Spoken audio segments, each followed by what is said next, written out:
여러분들은 하나님이 행하시는 일들에 대해서 모두 납득이 되시고 또 이해가 되십니까? 어떠세요? 하나님이 하시는 일들. 구약 성경을 보면은 많은 분들이 오해하시는 게 구약 성경에 나타난 하나님은 너무 무서운 분이다, 두려운 분이다 라고 얘기를 하기도 하고, 또 신약 성경의 예수님은 동일한 하나님의 본체시고 삼위일체 하나님이십니다. 그런데 예수님은 사랑의 하나님이다 라고 하면서요, 구약의 성경의 하나님과 예수님을 따로 이렇게 생각하면서 하나님에 대해서 오해를 하기도 합니다. 구약에 나타난 하나님은요, 때로는 하나님께서 이렇게까지 하셔야 되는가, 하나님 너무하십니다 라고 생각을 하게끔 만드는 내용들을 행하시기도 하시기 때문에 그렇습니다. 그러나 이게 오해인 것은요, 하나님은 사랑의 하나님이십니다. 네. 그리고 하나님은 공의의 하나님이십니다. 공의가 이제 정의잖아요. 자, 가령 이 둘을 따로 떼어놓게 생각하게 된다면 이런 문제가 발생할 수 있죠. 제가 어릴 때 만약에요, 어디 가서 두들겨 맞고 왔어요.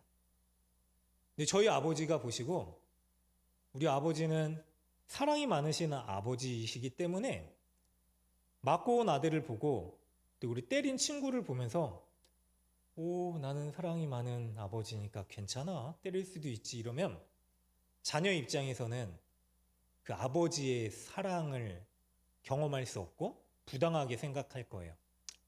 잘못된 부분에 대해서는 혼을 내시고 고쳐주셔야죠. 하나님은요, 우리가 잘못된 길로 가는 일에 대해서는요, 때로는 과할 정도로 사랑으로 훈계를 하시는 분이십니다. 그게 이스라엘에게 나타난 하나님의 징계의 이유입니다.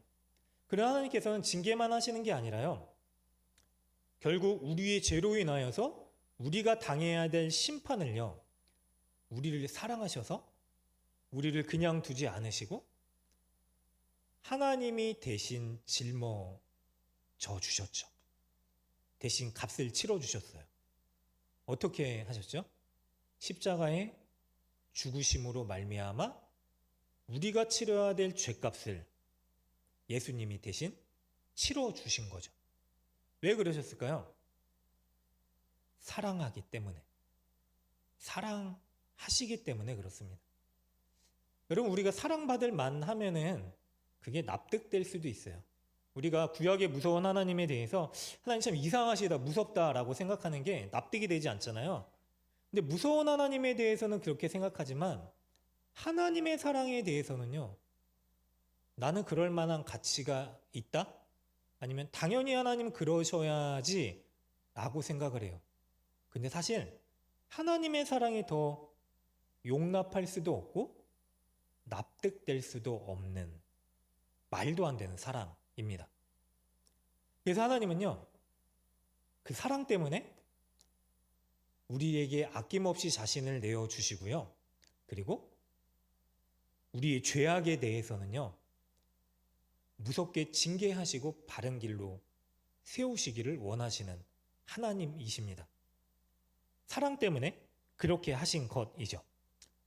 그럼에도 불구하고요, 오늘 본문을 보면은요, 하나님 너무하신 거 아닌가라는 생각이 들기도 합니다.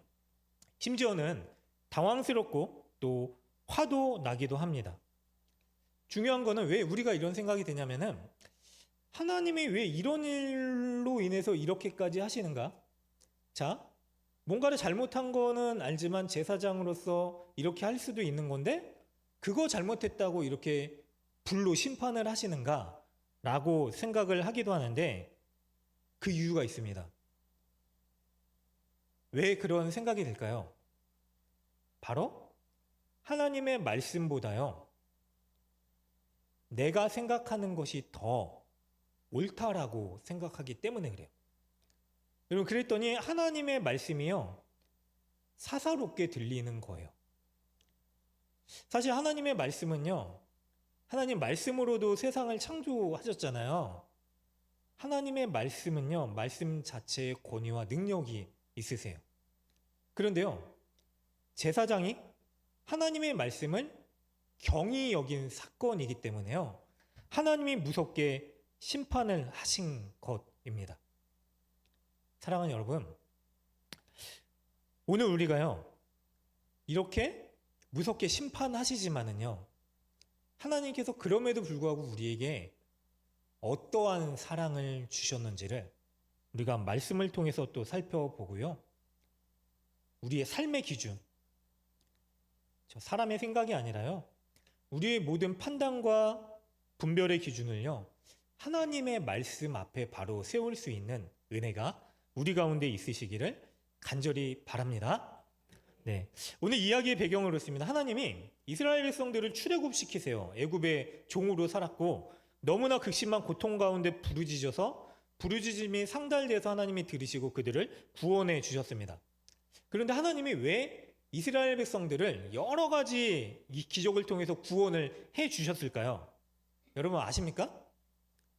제가 너무 어려워하시는 관계로 사지선다로 보기를 드리도록 할게요. 1번, 하나님이 왜 이스라엘 백성들을 구원시켜 주셨는가? 자유롭게 행복하게 살라고. 자, 2번, 불쌍해서. 3번, 너무 부르짖는 소리가 괴로우니까 그만 부르짖어라. 4번, 하나님께 예배를 드리라고. 뭘까요? 3번인가요? 다 맞는 말이기도 하지만 궁극적으로는요, 하나님 앞에 예배자로 세우기 위해서 이스라엘 백성들을 구원시키셨어요.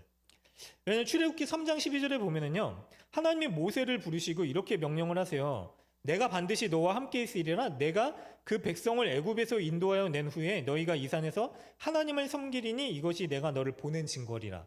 그러니까 여기서 섬기다라는 말이 예배한다라는 의미예요. 제사를 드리다, 하나님을 섬기다. 근데 모세가 이 말씀을 붙들고 애굽 왕 바로 앞에 가가지고 뭐라고 얘기하냐면, 하나님의 백성을 풀어줘라. 이 백성이 하나님을 섬기게 하도록 해라 라고 계속 얘기를 하고, 바로는 그래 섬기게 보내줄게. 그러다가 또 맞고 안 돼. 또 보내줄게. 맞게. 이 얘기 논쟁이 계속 되는 거예요. 한마디로 이스라엘 백성들은요, 하나님을 예배하는 민족이 되게끔 하시기 위해서요, 하나님이 구원해 내신 것입니다. 그렇다면 그들의 삶이 이해가 되는 게요, 그렇잖아요. 하나님의 진짜 구원이라면 이스라엘 백성들은 이런 생각을 했을 수도 있을 거예요. 압제받고 고통당하는 이 애굽에서 하나님 애굽의 이 왕조들을 다 쓸어버리시고 우리가 이제 왕조를 갖게 해주세요. 우리가 종살이 했지만 이제는 바꿔서, 입장 바꿔서 우리가 이제 좀 누리고 저들을 종살이 하게 해주셔서 좀 혼쭐을 내주세요 라고 하는 게 사람의 편에서는 가장 원하는 거 아닐까요? 그렇잖아요. 억울하게 짓눌려 살다가 그 억울함을 해소하기 위해서, 그리고 정말 힘든 이 일을 털어내기 위해서 생각할 수 있는 거는 우리가 누리는 거죠. 근데 하나님께서는 그런 그들을 그렇게 하지 않으시고 광야 생활을 하게 하시죠. 이유는 그렇습니다. 예배하는 백성들이 되게 하시기 위해서.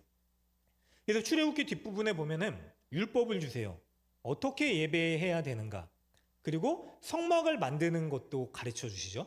그리고 레위기 넘으면은 앞부분에서는 7장까지 예배와 제사의 규례에 대해서 말씀하시고, 또 8장부터는 제사장을 위임시켜서 세우시고, 9장에서는 이스라엘 백성들이 처음 제사를 드려요. 그런데 오늘 10장에서 문제가 생깁니다. 이스라엘 백성들이요, 첫 제사 가운데 하나님 앞에 제물을 드리고 불살라서 그 제물의 향을 하늘에 올려드립니다. 어떤 분들은 이 올려드리는 향이 성도의 기도다라고 해석을 하는 분들도 있지만, 어쨌거나 기쁨으로 하나님 앞에 예배하는 가운데 하나님이 하늘에서 불로 임재를 하셔서 그 제단을 살라버리세요. 사람이 불을 태워서 올려드린 그 제사를 하나님께서 받으신다라고 하는 증거로 하늘에서 불이 임해서 불이 내려옵니다. 그런데요, 하나님께서 이 불을 꺼지게 하지 말고 이제 앞으로 이제 성소 안에 있는 이 향로에 이 불을 옮겨서 꺼지지 않도록 명하셨는데요, 문제가 생기죠. 오늘 본문을 보니까요, 대제사장이었었던 아론의 첫째와 둘째 아들 나답과 아비후가요, 제위적으로 잘못된 일을 합니다. 결국 이 일로 인하여서 하나님의 불로 심판을 받게 되죠. 제가 그림을 준비했는데요. 하나 넘기시면, 좀 이렇게 어렵지만 그림도 보니까요, 2단에서 기가 막히게 너무 좋은 그림을 그린 게 많아요. 근데 그걸 가져다 쓰려다 보니까 이게 하나님의 교회 어디 막, 그래서 이거 차마 이걸 쓸 수는 없고, 그래서 좀 이렇게 만화처럼 그렸지만 교회에서 올려놓은 그림을 갖고 왔는데, 앞에 불타고 있는 곳이 바로 번제단, 놋제단이에요. 하나님이 저곳에 불로써 임재하신 거예요. 그리고 저 안쪽에 보면은 저기 4번의 분향제단 글씨 보이시나요? 작게? 시력이 안 좋으신 분들은 저 가운데 네모 이 앞에 그겁니다. 거기에 하나님께 올려드릴 불을 꺼지지 않도록 하는 게 제사장의 임무였었습니다. 그런데 오늘 말씀을 보니까, 자, 거리가 멀지 않아요. 그렇죠. 충분히 그렇게 지키도록 할 수 있는 일이죠. 사용이죠. 그런데 오늘 나답과 아비후가 성경에서 어떻게 얘기를 하냐면요, 1절에 보니까 각기 향로를 가져다가 여호와께 명령하시지 아니한 다른 불을 담아 드렸대요. 여러분, 향로가 있어요, 안에. 아까 그림에서 보셨듯이. 그런데 각기 향로를 가져왔대요. 자기 거 자기가 가지고 온 거예요. 왜 그랬을까요? 자, 가까워요, 거리가. 나가서 불 붙여서 가지고 오면 돼요. 그런데요, 보니까 다른 불을 담아 여호와 앞에 분향하였대요. 여러분, 우리가 보기에는요, 뭐 다른 불 드린 게 뭐 이것 가지고 하나님께서 불로 심판을 하실 만한 일인가 라고 생각할 수 있지만은, 자세히 보면은요, 완전히 어긋나 있어요.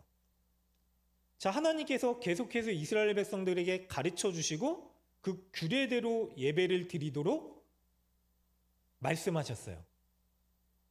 때로는 엄중한 징계의 말씀으로 꼭 지키도록 하시기도 했습니다. 그런데 제사장이었었던 이들이요, 자, 예배의 감격과 기쁨이 있어. 하늘에서 불이 내려오는.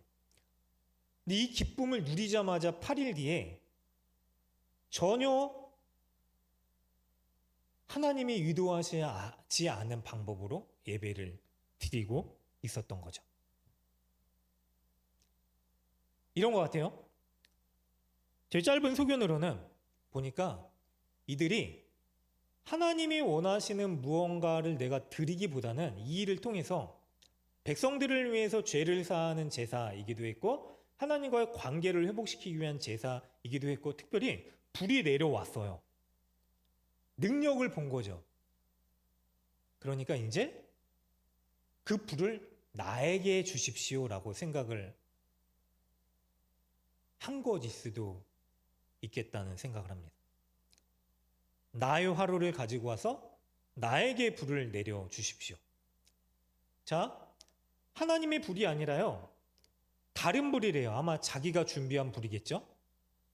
자신의 불을 담고서 하나님께 드리면서요, 나의 것을, 나의 원함을 채워 주십시오라고 얘기를 했던 거예요. 궁극적으로 하나님의 원하심을 따라 제사가 드려져야 되는데, 하나님이 주체가 아니라 내가 주체가 된 것이죠.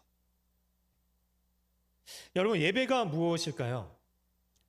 예배는요, 하나님을 높이고요, 나를 그분 앞에 낮추는 믿음의 헌신입니다.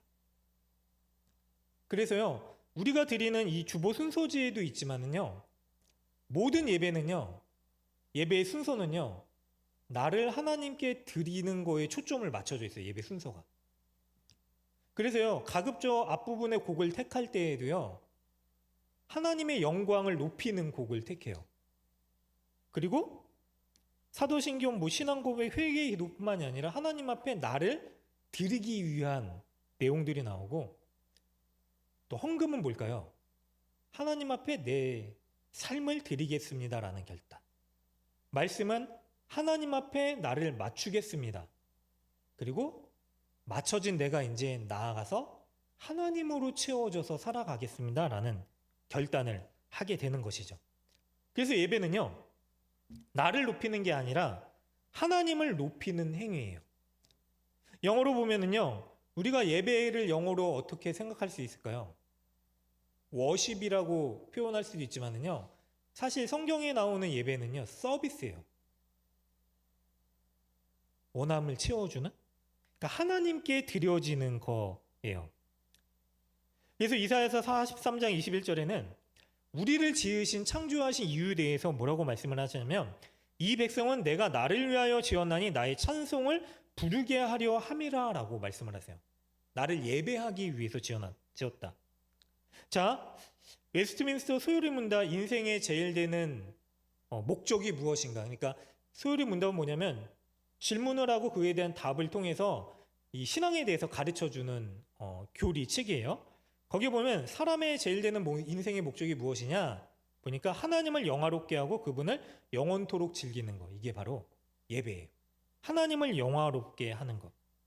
그래서 예배의 대상은요, 오직 하나님이십니다. 그런데요, 때로는 문제가 생기기도 해요. 예배를 통해서요, 우리가 다른 것들을 생각할 수 있어요. 이 예배를 드리면은 하나님께서 알겠고 이거를 채워주실 것이다. 그렇죠? 내가 이거를 예배를 드림으로 인해서 하나님께서 나의 필요와 만족을 주셔야 된다. 라는 여러 가지 다른 동기들로 예배를 드리기도 한다라고 하는 거예요. 근데 예배는요, 분명한 초점은요, 하나님께 나를 드리는 거예요. 그럼 우리의 삶은 어떻게 되는가? 나를 드렸기 때문에요, 하늘 아버지께서 책임져 주심을 바라고 나아가 살아가는 것. 그게 바로 예배의 이유와 목적이 되는 것입니다. 그러면 우리가 어떻게 예배를 드려야 될까요? 성경에 보면은 이런 사건들이 너무나 많이 나와요. 특별히 가인과 아벨, 그렇잖아요. 아벨의 제사는 받으시고 가인의 제사는 받지 않으시기도 하셨잖아요. 그럼 왜 그럴까요? 히브리서는 11장에 보면은 아벨의 제사는 믿음으로 드린 것이다 라고 얘기를 해요. 믿음으로 드린다라고 하는 게 뭘까요? 아벨은요, 자기의 삶 전체를 통하여서요, 믿는 대로 살아가고 믿음으로 예배를 드렸다라고 생각을 하시면 좋을 것 같아요. 왜냐하면 반대로 가인을 보면은요, 하나님이 받지 않으시자마자 분을 내거든요. 하나님한테 어떻게 나한테 이러실 수 있어? 그리고 그 분함을 가지고 아벨을 죽이죠. 한순간에 이루어진 일이에요. 그렇다면 가인은 평소에 믿음으로 살아가지 않았었던 사람인 거죠. 그래서 우리가 예배를 어떻게 드려야 되는가? 여러분, 삶으로 예배를 드리시기를 간절히 축원합니다. 우리가요, 어떻게 삶으로 예배를 드릴 수 있을까요? 이 자리에 와서 드리는 예배는요, 시작이에요. 이제 주일이 시작이잖아요. 빨간 날이. 그리고 월, 화, 수, 목, 금, 토를 살아내는 거예요. 여러분, 예배가 시작되는 거예요. 축도를 마치면은요, 파송이 되는 거예요. 우리의 삶의 자리로 가서 하나님을 믿고 의지하면서 그분께 내 삶을 드리고 살아가는 삶. 그래, 이 삶은요, 부당한 삶이 아닙니다. 누군가에게 맞춰줘야 된다라는 게 우리는 현실적으로 굉장히 부담을 느끼기도 하는데요, 하나님께 나를 맞추는 게요, 바로 우리가 가장 복을 누리는 삶이기 때문에 그래요. 여러분, 하나님께 나를 맞추는 게요, 하나님께서 내 삶을 책임져 주시는 길이에요. 그렇기 때문에 우리가 하나님 앞에 예배를 드리지만은요, 예배는 결국 우리를 위한 하나님이 허락하신 복된 예식이기도 합니다. 그래서 예배를 드리면 어떻게 살아가는가? 하나님이 명하신 방법에 나를 초점을 맞추고. 무엇일까요? 말씀이죠. 여러분, 이 시대는요, 너무나 많은 진리가 혼재하고 있는 시대예요. 포스트 모더니즘이라고. 그러니까 절대 진리는 없다. 내가 생각하는 것도 옳을 수 있고 뭐 저 사람이 생각하는 것도 옳을 수 있다 그러면서 타협점을 찾아가요. 그런데 그게 진짜 진리일까요? 자, 진리는 절대 불변하는 한 가지잖아요. 절대 이건 깨져서는 안 되는데 사람들은 타협점을 찾아서 상황에 맞게 이거를 바꿔가요. 이건 진리가 될 수 없죠. 그럼 우리에게 주신 진리는 무엇일까요? 바로 하나님의 말씀이죠. 여러분이요, 앞으로 인생을 선택하고 고민이 오고 중대한 문제를 결정할 때 또 세상을 바라보는 안목을 가지게 될 때요, 사랑하는 여러분, 진리의 말씀이신 하나님 앞에 하나님의 말씀에 근거한 기준을 세울 수 있는 은혜가 있으시길 간절히 바랍니다. 여러분, 선은 하나님이세요. 절대선, 절대 진리. 자, 세상의 법도 계속 바뀌어요. 이랬다가 이 시대에는 다르게 됐다가 법도 진리일 수 없는 세상에서 하나님의 말씀은 불변하십니다. 그래서 말씀 앞에 바로 선 자로 하나님이 원하시는 삶을 살아가는 게 우리가 드려야 될 예배입니다. 두 번째로, 오늘 말씀이 있고 나서 모세가 이렇게 얘기를 합니다. 3절에 보니까 아론에게 이르되, 자, 아론이 아까 나답과 아비후의 아버지예요. 뭐라고 얘기를 하냐면, 이는 여호와의 말씀이라 이르시기를 나는 나를 가까이 하는 자 중에 내 거룩함을 나타내겠고 온 백성 앞에서 내 영광을 나타내리라 하셨느니라 했더니, 아론이 마지막에 어떻게 했죠? 잠잠하니라. 아론이 잠잠했대요. 여러분, 앞에 상황이 어땠죠? 가장 사랑하는 장남이 죽었어요. 둘째도 죽임을 당했습니다. 아론이 언제 하나님한테 내가 제사장 되겠습니까? 한 적이 있습니까? 없어요. 하나님이 아론을 세우셔서요, 상황을 이렇게 되게 하신 거라고 생각할 수 있죠. 하나님, 어떻게 내가 이렇게까지 헌신했는데 우리 가정을 이렇게 풍지박살 내십니까? 라고 항변할 수도 있었을 것 같아요. 제가 고등학교 때요, 저희 집이 잘 살지도 않았지만 되게 어려워졌었어요. 아버지가 간경화 초기가 되시고 하던 일도 다 내려놓으시고 학교에서는 선생님의 미움을 받아서 꼭 저를 부르셔서 저희 어머니를 1년에 몇 차례씩 부르시더라고요. 잘못한 게 없는데 공부도 잘했거든요. 진민석이가 뭐 잘못한 거 없어? 그러면서 사춘기잖아요. 뭐 그런 상황들을 보면서 제가 벽을 치면서 하나님을 욕한 적이 있어요. 왜 하나님 믿는 사람을 저렇게 괴롭게 합니까? 왜 우리 집을 이렇게 힘들게 합니까? 그때 IMF 때였거든요. 제 연식이 좀 됐죠. 왜 이렇게 고통스러워 합니까? 나와보라고. 여러분, 그러면 주님이 부르십니다.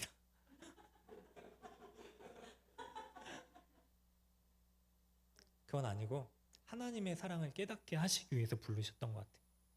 아론이요, 내가 언제 하나님한테 헌신하겠다라고 했습니까? 부르셨잖아요.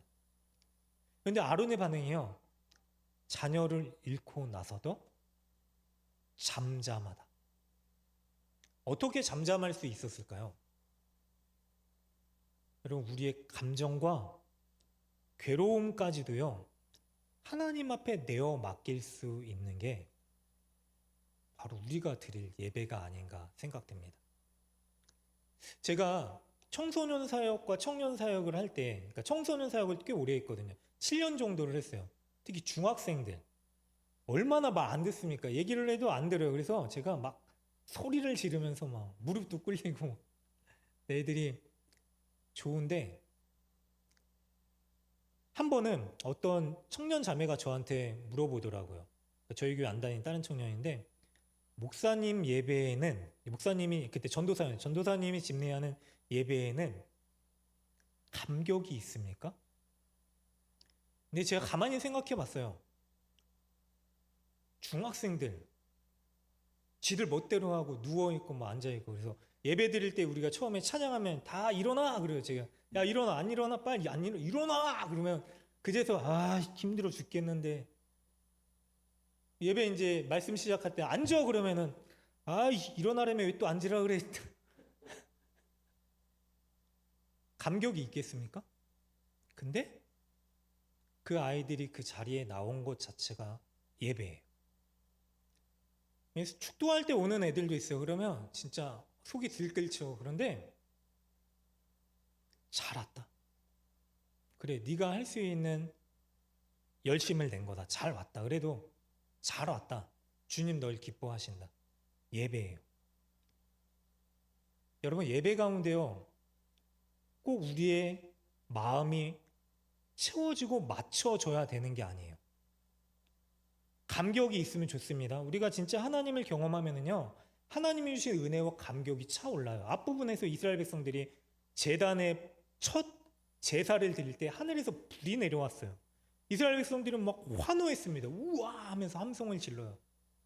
그런데요, 문제는 이 감격이 있자마자 어떻게 되는가? 하나님의 심판의 불이 임하는 걸 경험해요. 여러분 예배는요, 우리의 마음을 채우기 위한 게 아니라요, 우리의 마음을 하나님께 드리는 거예요. 그렇게 될 때요, 하나님께 우리의 마음까지도 맡길 수 있게 될 때 하나님께서 우리를 채워 주시고 책임져 주시는 것을 경험하는 거. 저희 교회가 작죠. 뭐 찬양팀도 있었고 있으면 좋겠고 막 뭐 드럼도 밑에 이렇게 치고 있는 학생들이 있더라고요. 그래서 야 전도에서 이 드럼을 하나 마련해서 좀 왔으면 좋겠다. 뭐 그런 마음도 있지만은요, 불편해도요, 작아도요, 그게 우리의 생각이죠. 우리의 마음을, 우리의 모든 것을 전심으로 하나님께 향할 수 있다면 그게 예배입니다. 그래서 온 마음을 드리는 예배. 마지막으로요, 그러면 또 우리가 어떻게 예배자로서 살아갈 수 있을까요? 성경에 보면은요, 예전에 한번 다뤘었던 내용이기도 하는데, 하나님은요, 성경에서는 하나님의 임재를 불로써 계속 표현을 하십니다.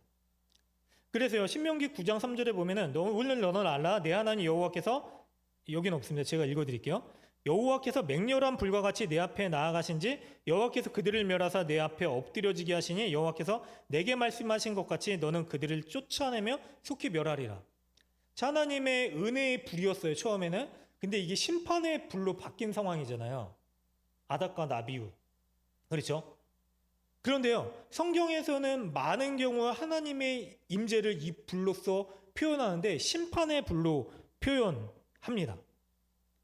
신약에서도요, 세례요한이 예수님을 만났을 때요, 나는 너희를 회개하기 위하여 물로 세례를 베풀거니와 내 뒤에 오시는 이는 나보다 능력이 많으시니, 그러면서 12절, 3장 12절에 마태복음, 손에 키를 들고 자기 타작마당을 정하게 하사 알고 곧 모아 곳간에 들이고 쭉정이는 꺼지지 않는 불에 태우리라 라고 하면서 심판의 불로 임하시는 하나님을 생각합니다. 그럼 우리가 하나님이 정하신 불을 가지고요, 저 제사장처럼요, 하나님이 원하시는 향로에 불을 옮겨야 되는데요, 자칫 하나님을요, 심판의 불로 임하시는 두려운 하나님으로 예배할 수 있다라고 하는 거예요. 저는요, 죽었다 살아나고 나서 개인적으로 다 다르시겠지만 하나님은 저에게 크고 두려우시고 광대하신 하나님이셨어요. 감히 하나님 앞에 설 수 없을 정도로 두렵고 떨리는 하나님. 그러다 보니까 하나님의 사랑을 경험하지 못했었습니다. 그런데요, 시간이 지나감에 따라서요, 그 하나님이 나에게 얼마나 많은 사랑을 베풀어 주셨는가를 경험하게 됐습니다. 저희 존재 자체가요, 하나님의 사랑의 기다림 때문에 살아가고 있음을 깨달았기 때문에 그렇습니다. 여러분, 우리가 하나님의 심판의 불로만 생각한다라고 하면은요, 우리의 삶 가운데요, 심판의 불로 임하시는 하나님을 만날 수밖에 없습니다. 제자들이요, 예수님이 누가복음 9장에 보면은요, 제자들과 예수님이 사마리아 지역을 들어가세요. 그런데요, 사마리아 땅에 들어가서 사마리아인들이 예수님을 영접하지도 않고 홀대하니까 제자들이 뭐라 그러냐면, 거기에 요한도 포함되어 있었는데, 주님 지금 당장 하늘에서 불을 내려서 저들을 심판하게 할까요? 마치 자기들에게 그런 권능이 있는 것처럼. 예수님이 뭐라 그러시냐면, 그러지 마라. 너희가 잘못 알고 있다. 그러면서 예수님이 직접 보여주신 하나님의 모습이 있죠. 뭐냐면 요한복음 15장으로 가보면은요, 예수님이 마지막 죽음을 앞두고요, 모든 제자들과 함께 모여서 어떻게 말씀을 하냐면, 자기 사람들을 사랑하시되 끝까지 사랑하시느니라 라고 하시고 하신 일이 있어요. 바로 제자들의 발을 씻으신 일이죠. 당시에 먹는 풍습은요, 로마의 풍습은 약간 비스듬히 누워서 먹었다라 그래요. 저도 어릴 때 누워서 먹다가 엄마한테 죽을 뻔했습니다. 누워서 먹는, 그러면 문제가 생기죠. 예수님이 제자들의 발을 씻으시기 위해서 어떻게 하셔야 되냐? 바로 그 발 앞에 무릎을 꿇으셔야 돼요. 여러분, 예수님이요, 제자들의 발, 온갖 더러운 게 다 묻어있고 냄새나는 발, 흙먼지가 막 있는 그 로마의 거리들, 너무 더러웠었대요. 그래서 수로가 발생하고 하수도도 생기고, 그 오물들이 너무 거리에 넘쳐나니까 그런 이 관계수로가 발전을 한 거죠, 건축이. 그런 자리를 거닐고 있었던 제자들 앞에 무릎 꿇어서 엎드려서 그 발을 씻기는 예수님. 예수님이요, 그렇게 발을 씻으면서 뭐라고 말씀을 하시냐면, 너희가 이것을 알고 행하면 복이 있으리라. 너희도 이렇게 하라 라고 말씀을 하세요.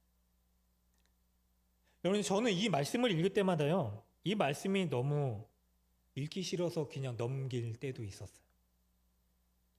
예수님이 내 발을 씻어 주셨는데, 예수님이 나를 위해서 무릎 꿇어 주셨는데,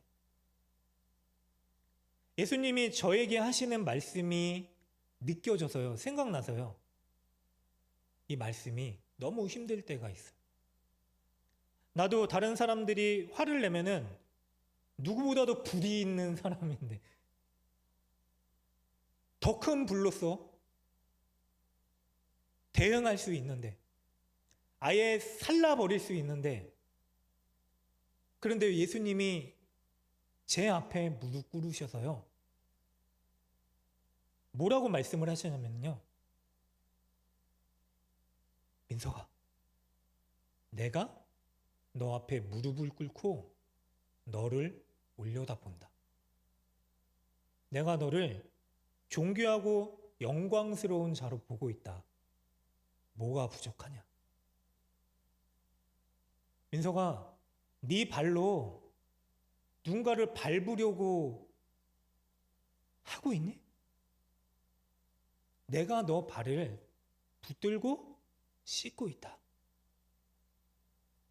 안 되겠니?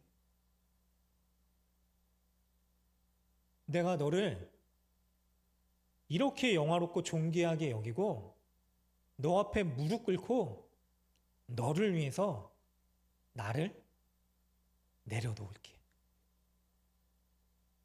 안 되겠니?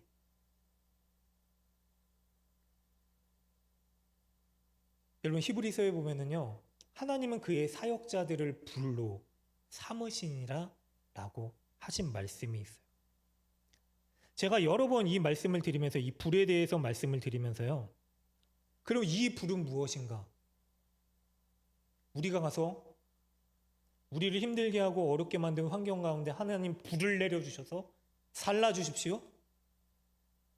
그 불이 아니라요, 그 불은요, 가장 먼저 우리를 태우는 불입니다.